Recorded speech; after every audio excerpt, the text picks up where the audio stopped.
उम्मीद करते हैं आप सब अच्छे होंगे और आपकी तैयारी भी बहुत अच्छी चल रही होगी। आज आपके लिए फिर से बहुत ही महत्वपूर्ण टॉपिक लेकर आए हैं। एक ऐसा टॉपिक है ये जो आपके हर एक एग्ज़ाम में यहाँ से 1 से 2 नंबर में क्वेश्चन बनते हैं। और ये टॉपिक आज आपको हम इतने बेहतरीन ढंग से हम कराएंगे ताकि इस टॉपिक से आपका कोई भी एग्ज़ाम में क्वेश्चन बनता है तो आपका गलत नहीं होगा अगर आपने इस क्लास को लास्ट तक देख लिया। उसका रीज़न ये है ना, सबसे पहले हम आपको इस टॉपिक का जो भी आपका थ्योरी का पोर्शन है हर एक पॉइंट वाइज हम आपको बताते हुए चलेंगे। इसके बाद अभी तक इस टॉपिक से आपके जो है 23 से 24 क्वेश्चन बने हुए हैं, वो सारे हम क्वेश्चन आपको कराएंगे।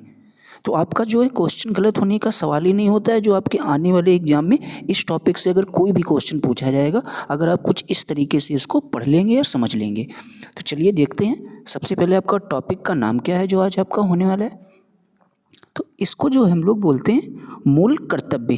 अगर आप अपने प्रीवियस ईयर वाले पेपर उठाएंगे तो मूल कर्तव्य से आपके हर एक एग्जाम में लगभग एक क्वेश्चन बनता है। तो मूल कर्तव्य को हम लोग इंग्लिश में कहते हैं फंडामेंटल ड्यूटीज। ठीक है। तो सबसे पहला पॉइंट इसका जो है वो दे रखा है, देखते हैं क्या दे रखा है।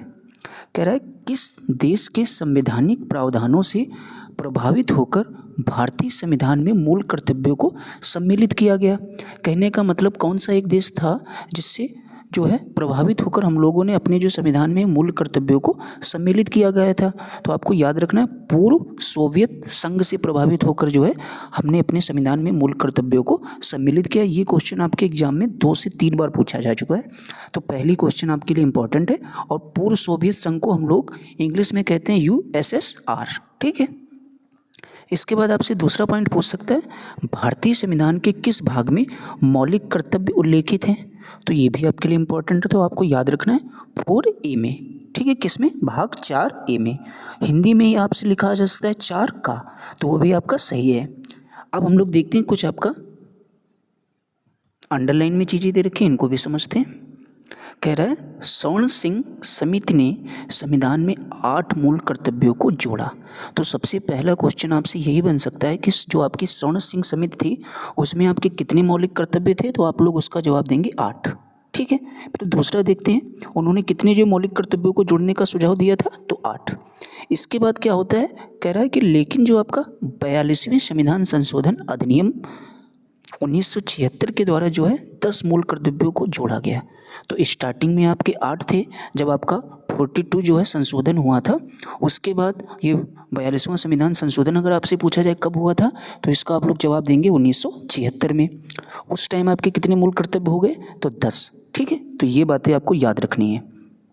अगर आपसे स्वर्ण सिंह की समिति से क्वेश्चन आएगा तो आपको 8 लगाना है। ठीक है।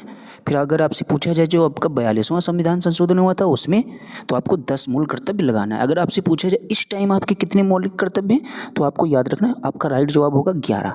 ठीक है। तो ये तीनों बातें आप समझ गए होंगे। आगे देखते हैं। फिर आपसे पूछा जा सकता है भारतीय संविधान में मूल कर्तव्य किस समिति की अनुशंसा पर शामिल किए गए थे। तो यानी जो मूल कर्तव्य थे यानी किस समिति की अनुशंसा पर यानी आपके संविधान में शामिल किए गए थे। तो आपको याद रखना है स्टार्टिंग में आपके 8 किसने बताए थे, तो सरदार स्वर्ण सिंह समिति ने। ये आपकी कब गठित हुई थी, 1976 में। तो अगर आपसे पूछता है कि जो आपकी सरदार स्वर्ण सिंह समिति थी ये कब गठित हुई, तो आपके 1976 में। फिर आगे देखते हैं आपका सेकेंड पॉइंट क्या कहता है। भारतीय संविधान में 11वें मूल कर्तव्य को जो आपका पहले थे 8, फिर उसके बाद 10 हुए जो 42वां संविधान संशोधन हुआ। उसके बाद हमने बताया कि अगर आपसे वर्तमान में पूछा जाएगा तो कितने बताना है, 11। लेकिन ये जो आपका 11वां मौलिक कर्तव्य ये आपका कब जोड़ा गया, अगर उससे रिलेटेड आपका क्वेश्चन आएगा तो आपको याद रखना है कि भारतीय संविधान में 11वें मूल कर्तव्य को किस संशोधन द्वारा जोड़ा गया था। तो आपको याद रखना है 10 मूल कर्तव्य आपके कब हुए थे, 42वें संशोधन में। जब 11वां आपका आएगा तो 86वें संविधान संशोधन अधिनियम ये कब आपका हुआ था, 86वां संविधान संशोधन वर्ष 2002 में। ठीक है। तो ये भी पॉइंट आपके लिए इंपॉर्टेंट है। इसके बाद आपसे पूछा जाएगा मूल कर्तव्यों को मुख्यतः किन 2 वर्गों में रखा जाता है। तो किन 2 वर्गों में रखा जाएगा, एक तो नैतिक कर्तव्य और दूसरा आपका नागरिक कर्तव्य। इन 2 वर्गों में रखा जाएगा किसको, मूल कर्तव्यों को, आपकी फंडामेंटल ड्यूटीज को। आगे देखते हैं। इसके बाद मूल कर्तव्यों के अंतर्गत स्वतंत्रता संग्राम के उच्च आदर्शों का सम्मान किस प्रकार का कर्तव्य माना जाता है।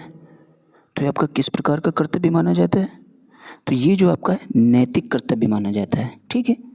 जो आपका मूल कर्तव्य, जो अभी आपके स्वतंत्रता संग्राम के उच्च आदर्शों का सम्मान किस प्रकार का कर्तव्य माना जाएगा, तो ये आपका मोरल ड्यूटी है। ठीक है, आगे देखते हैं। फिर आपसे पूछा जा सकता है प्राकृतिक पर्यावरण एवं अन्य जीव संरक्षण भारतीय नागरिकों के मूल कर्तव्यों में से आपका एक है। ठीक है, ये जो आपका प्राकृतिक पर्यावरण है और वन्य जीव संरक्षण जो है, ये भारतीय नागरिकों के लिए मूल कर्तव्यों में से एक है। ठीक है, तो ये भी आपका मूल कर्तव्य है। इसके बाद आगे देखते हैं, कहता है राष्ट्रीय महत्व के स्थानों और स्मारकों की रक्षा करना, ये भी आपका क्या है, ये आपका मौलिक कर्तव्य नहीं है। ये पॉइंट आपके लिए इंपॉर्टेंट होने वाला है। तो राष्ट्रीय महत्व के स्थान हैं और या स्मारक हैं, इनकी रक्षा करना ये आपका मौलिक कर्तव्य के अंतर्गत नहीं आएगा। बल्कि अगर आपसे पूछा जाता है राज्य के नीति निर्देशक तत्व, यानी जिसकी क्लास हमने आपको कल प्रोवाइड कराई थी, अगर आपसे पूछता है कि जो directive principles of state policy के जो अंग हैं, ये आपके किस में आएंगे, मूल कर्तव्य में शामिल है। ठीक है, आगे देखते हैं। फिर आपसे पूछा जा सकता है महिलाओं के सम्मान के लिए कुप्रथाओं का त्याग करना प्रत्येक भारतीय नागरिकों का कर्तव्य है या किस अनुच्छेद में वर्णित है। यानी कहने का मतलब ये है महिलाओं के सम्मान के लिए कुप्रथाओं का क्या करना है, त्याग करना है। ये प्रत्येक नागरिक का, हमारे लोगों का क्या है, कर्तव्य है। ये जो है किस अनुच्छेद में आपकी ये बात कही गई, तो आपको याद रखना 51 का। ठीक है, तो आपको ये क्वेश्चन जो है मोस्ट इंपॉर्टेंट होने वाला है। ऐसा क्वेश्चन अभी आपके हाल ही की परीक्षा में पूछा गया था। ठीक है, महिलाओं के सम्मान के कुप्रथाओं को त्याग करने के लिए जो है भारतीय नागरिकों का कर्तव्य है, ऐसा किस अनुच्छेद में कहा गया है, तो आपको बताना है 51 का। ठीक है, फिर आपसे पूछा जा सकता है मूल कर्तव्य किन पर लागू होते हैं। तो जो आपके मूल कर्तव्य हैं सिर्फ जो आपके रहने वाले देश में लोग हैं, यानी जो आपके नागरिक हैं, ये केवल उन नागरिकों पर लागू होता है। ठीक है, तो मूल कर्तव्य किन पर लागू होते हैं, सीधा सा क्वेश्चन आपसे पूछा जा सकता है, तो आपको बताना है केवल नागरिकों पर। ठीक है, आगे देखते हैं। अब आपसे पूछा जाएगा कि जो आपके 11 जो आपके मूल कर्तव्य हैं, ये कौन कौन से हैं। तो इनको अगर आप पढ़ लोगे तो चीज़ें आपके लिए और भी आसान हो जाएंगी कि यानी हमारे जो मूल कर्तव्य हैं वो आपके कौन कौन से हैं। ये जो है आपको आम जिंदगी में भी पता होना चाहिए कि आपके मूल कर्तव्य आपके कौन कौन से हैं। ठीक है, तो सबसे पहला हम देखते हैं क्या कहता है। जो आपका फर्स्ट मूल कर्तव्य यानी मौलिक अधिकार आपका है, तो देखते हैं क्या कहता है, संविधान का पालन करें। यानी जो भी आपके संविधान में बातें हैं उनका हम लोगों को क्या करना चाहिए, पालन करना चाहिए। उसके आदर्शों और संस्थाओं और राष्ट्रीय ध्वज और राष्ट्रगान का भी हमको क्या करना चाहिए, आदर करना चाहिए। ये आपका फर्स्ट मौलिक कर्तव्य हो जाता है। दूसरा आपसे क्या कहता है, स्वतंत्रता के लिए हमारे राष्ट्रीय आंदोलन को प्रेरित करने वाले उच्च आदर्शों को हृदय में संजोए रखे और उनका क्या करना है, हम लोगों को पालन करना चाहिए। ये आपका सेकंड मौलिक कर्तव्य हो जाएगा। तीसरा देखते हैं आपका क्या कहता है, भारत की संप्रभुता, एकता और अखंडता की क्या करना है, हमको लोगों को रक्षा करें और उसे अक्षुण्ण रखें। ठीक है, फिर आपसे 4 कहता है कि देश की रक्षा करें और आह्वान किए जाने पर राष्ट्र की सेवा करें। ठीक है, फिर आपसे 5वां क्या कहता है, भारत के सभी लोगों में समरसता और समान भ्रातृत्व की भावना का निर्माण करें, जो धर्म, भाषा और प्रदेश या वर्ग आधारित सभी भेदभावों से परे हो। ऐसी प्रथाओं का त्याग करें जो स्त्रियों के सम्मान के विरुद्ध हो। ये आपका मौलिक कर्तव्य आपका 5वां हो जाएगा। छठा क्या कहता है, हमारी सामसिक संस्कृति यानी कंपोजिट कल्चर की गौरवशाली परंपरा का महत्व समझें और उसका क्या करना है, हम लोगों को परीक्षण करें। यह आपका छठा मौलिक कर्तव्य हो जाएगा। 7वां मौलिक कर्तव्य देखते हैं क्या कहता है, प्राकृतिक पर्यावरण, जिसके अंतर्गत आपके प्राकृतिक पर्यावरण के अंतर्गत आप लोग जानते हैं वन, झील, नदी और वन्य जीव आपके सम्मिलित हैं। इनकी भी हमको लोगों को क्या करनी चाहिए, रक्षा करें और उसका संवर्धन करें तथा प्राणी मात्रा के प्रति दया भाव रखें। ठीक है, ये भी आपका मौलिक कर्तव्य है, ये भी आपको याद रखना है। किसी भी तरीके की इन लोगों को हानि नहीं पहुंचानी, ये आपका मौलिक कर्तव्य के अंतर्गत शामिल है। आगे देखते हैं 8 मौलिक कर्तव्य क्या कहता है, वैज्ञानिक दृष्टिकोण, मानववाद, ज्ञानार्जन तथा सुधार की भावना का क्या करें, विकास करें। फिर उसके बाद 9 नंबर आपके लिए इंपॉर्टेंट है। जो 9वां मौलिक कर्तव्य है आपसे कहता है, जो आपकी सार्वजनिक संपत्ति को आप लोगों को सुरक्षित रखें और हिंसा से दूर रहें। ठीक है, ये भी आपका मौलिक कर्तव्य के अंतर्गत शामिल है।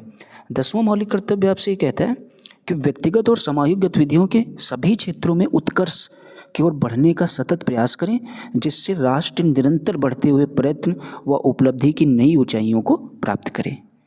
लास्ट आपका देखते हैं क्या कहता है, ये जो भी आपका अभी ये बना हुआ था 2002 में, तो ये कहता है 6 वर्ष की आयु से 14 वर्ष की आयु के बच्चों को माता पिता और संरक्षक जो भी हों उन्हें शिक्षा के अवसर प्रदान करें। यानी जो आपके 6 से 14 वर्ष के बच्चे हैं उनको जो है, उनके जो भी संरक्षक हैं उनका एक काम है कि उनको जो है शिक्षा के अवसर प्रदान करें उन बच्चों को। ये जो आपका कर्तव्य है ये संविधान के जो आपका 86वां संविधान संशोधन अधिनियम 2002 में हुआ था उसकी धारा 4 द्वारा जोड़ा गया है। ये क्वेश्चन आपके लिए इस टॉपिक का समझ लीजिए, मोस्ट इंपॉर्टेंट क्वेश्चन होने वाला है। फिर आपसे कहता है लास्ट पॉइंट, ये तो आपके 11 मौलिक कर्तव्य हो गए हैं, ये जो आपको पता होनी चाहिए कि आपके 11 मौलिक कर्तव्य कौन कौन से हैं, ठीक है।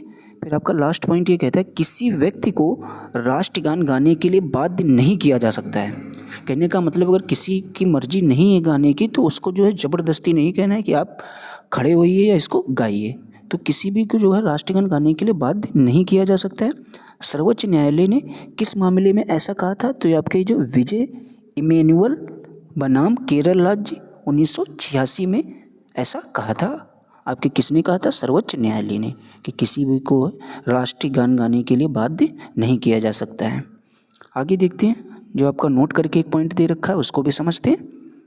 कह रहा है सर्वोच्च न्यायालय के मुख्य न्यायाधीश PN भगवती 1985 जो 86 को बीच में थे को जनहित याचिका का क्या कहते हैं, फादर ऑफ पिल। तो अगर आपसे पूछा जाए फादर ऑफ पिल किसे कहा जाता है तो आपको याद रखना है जो आपके न्यायाधीश थे PN भगवती जी, ठीक है। ये आपके कहाँ के न्यायाधीश थे तो आपको बताना है सर्वोच्च न्यायालय के, ये भी मुख्य न्यायाधीश थे। इनका नाम आपको याद रखना है, इससे हो सकता है आपके एग्जाम में क्वेश्चन बन जाए, ठीक है, कि फादर ऑफ पिल किसे कहा जाता है तो PN भगवती जी को। फिर अब देखते हैं इस टॉपिक से जो भी आपके इंपॉर्टेंट क्वेश्चन बने, अगर आपने थ्योरी अच्छे से पढ़ी होगी तो क्वेश्चन आपको सॉल्व करने में ज़्यादा समय नहीं लगेगा, सिर्फ चंद सेकंड लगेंगे। तो क्वेश्चन पढ़ते हैं, उनका आंसर देखते हैं। तो पहला क्वेश्चन आपसे पूछा जा सकता है, भारतीय संविधान में मूल कर्तव्यों को शामिल करने का विचार किस देश के संविधान से लिया गया था। तो ऐसा आपने थ्योरी में फर्स्ट ही लाइन ऐसी पढ़ी होगी, तो ये आपका पूर्व सोवियत संघ से लिया गया था। इसको अंग्रेजी में हम लोग क्या कहते हैं, USSR। फिर आपसे सेकंड नंबर क्वेश्चन कहता है, निम्नलिखित में से कौन सी एक समिति ने नागरिकों के मूल कर्तव्यों को 1976 में सम्मिलित करने की अनुशंसा की थी। तो आपने थ्योरी पढ़ी होगी, तुरंत इसका जवाब देंगे तो ये आपके स्वर्ण सिंह समिति थी। तो आपका दूसरे का डी जवाब बिल्कुल सही हो जाएगा। 3 नंबर क्वेश्चन देखते हैं आपसे क्या कहता है, निम्नलिखित में से किस वर्ष संविधान में मूल कर्तव्यों को अंततः स्थापित किया गया था। तो किस वर्ष जो है मूल कर्तव्यों को अंततः स्थापित किया गया था, मोस्ट इंपॉर्टेंट क्वेश्चन है। तो आपके वर्ष 1976 ईस्वी में। आगे देखते हैं 4 नंबर क्वेश्चन आपसे क्या कहता है उसको भी समझते हैं। मौलिक कर्तव्यों को निर्धारित किया गया है, तो मौलिक कर्तव्यों को जो है किस संविधान संशोधन द्वारा निर्धारित किया गया था, ये भी आपके लिए इंपॉर्टेंट है। तो ये आपके 42वें संविधान संशोधन द्वारा।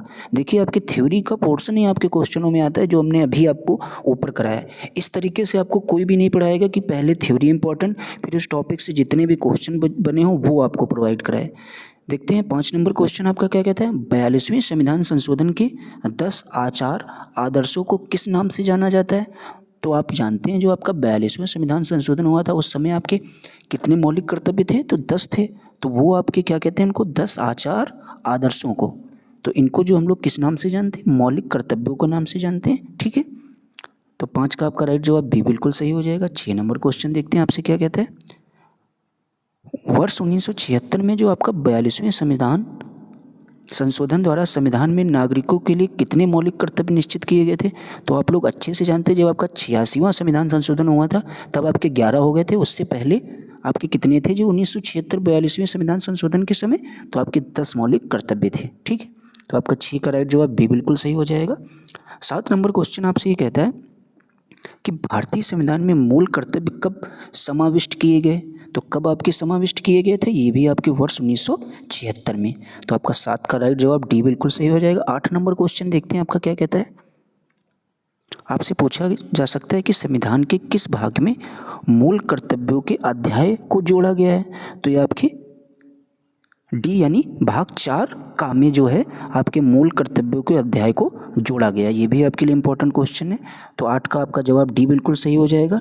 9 नंबर क्वेश्चन आपसे पूछा जा सकता है, भारतीय संविधान में मौलिक कर्तव्यों की सूची निम्नलिखित में से किस भाग के रूप में जोड़ी गई थी? तो किस भाग के रूप में जोड़ी गई थी? तो आपको याद रखना है भाग 4 के रूप में। ठीक है, आगे देखते हैं। 10 नंबर क्वेश्चन आपसे कहता है, भारत के संविधान के किस अनुच्छेद में मौलिक कर्तव्यों की चर्चा की गई थी?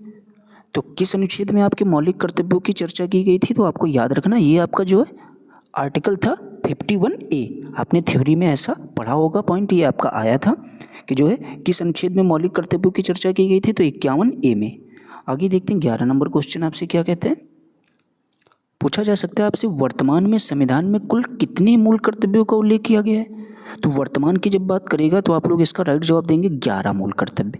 अगर यहीं पर आपसे पूछा जाए स्वर्ण सिंह समिति पर तो आपको 8 जवाब देना है। ठीक है, ये तीनों आपको डिफरेंस जरूर याद रखना है। इन तीनों में से ही आपका कोई ना कोई क्वेश्चन बन सकता है मूल कर्तव्य से।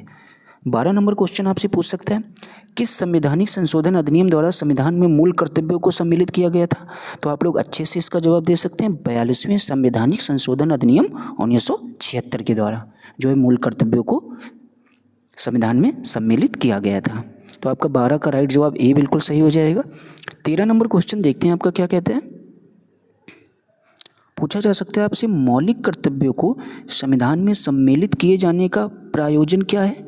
तो क्या आपका प्रयोजन था कि जो है विनाशक एवं असंवैधानिक गतिविधियों को हम लोगों को क्या करना, नियंत्रित करना है। यही जो है मौलिक कर्तव्यों को संविधान में शामिल किए जाने का मुख्य प्रयोजन था।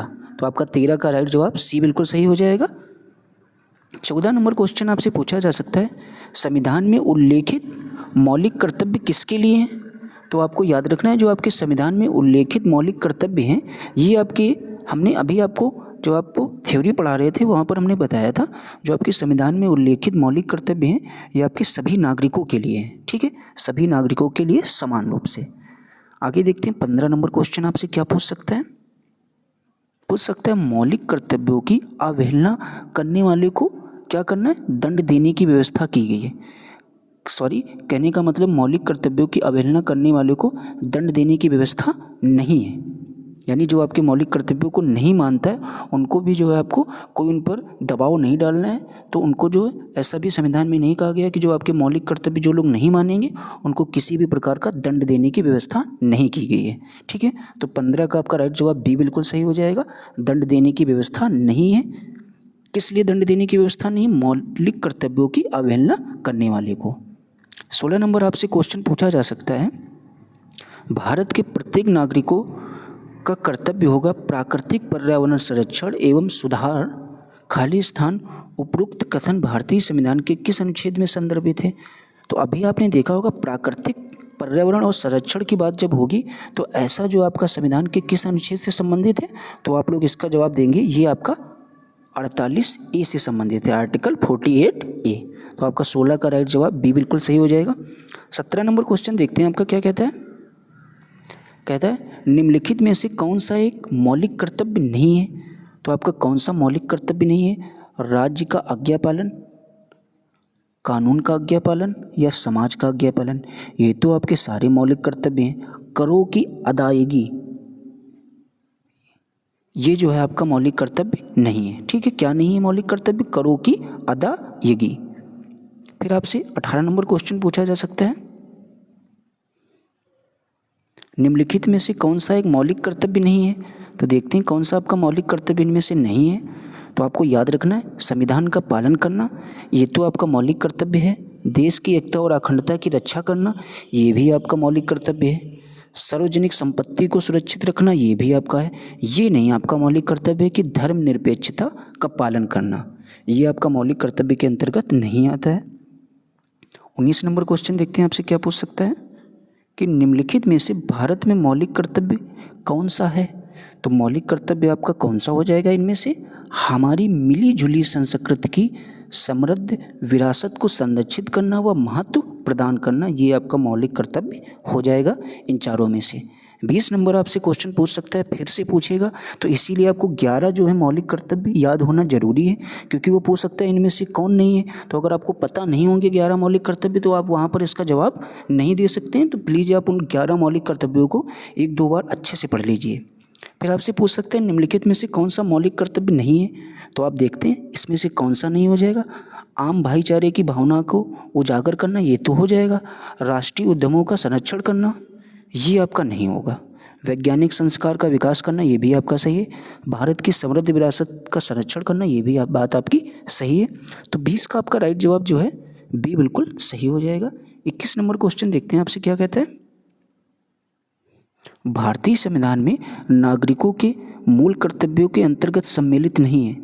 तो क्या सम्मिलित नहीं है? तो आपको याद रखना है धर्मनिरपेक्षता को बढ़ावा देना है, ये जो आपका मौलिक मूल कर्तव्य के अंतर्गत सम्मिलित नहीं है। 22 नंबर क्वेश्चन आपसे क्या पूछता है, इसको भी हम लोग समझते हैं। ये आपके एग्जाम में आया हुआ है सन 2013 में।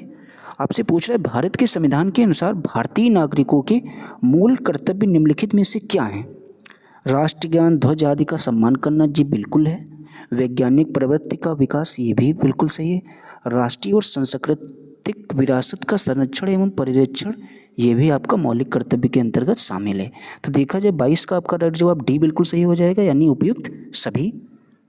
फिर आप 23 नंबर क्वेश्चन पूछ सकते हैं भारतीय संविधान के किस अनुच्छेद में भारतीय नागरिकों के मूल कर्तव्य शामिल हैं। तो भारतीय नागरिकों के मूल कर्तव्य किस अनुच्छेद में शामिल है? तो आप लोग इसका राइट जवाब क्या देंगे, अनुच्छेद 51 का, आर्टिकल 51 का में ऐसा जो है आपके मूल कर्तव्य शामिल है। ये आपके लिए मोस्ट इंपॉर्टेंट क्वेश्चन है इस टॉपिक का, तो इसको आप लोग जरूर याद कर लेना कि जो आपके मूल कर्तव्य हैं ये किस अनुच्छेद में शामिल हैं। तो आर्टिकल 51 ए में या अनुच्छेद 51 का में।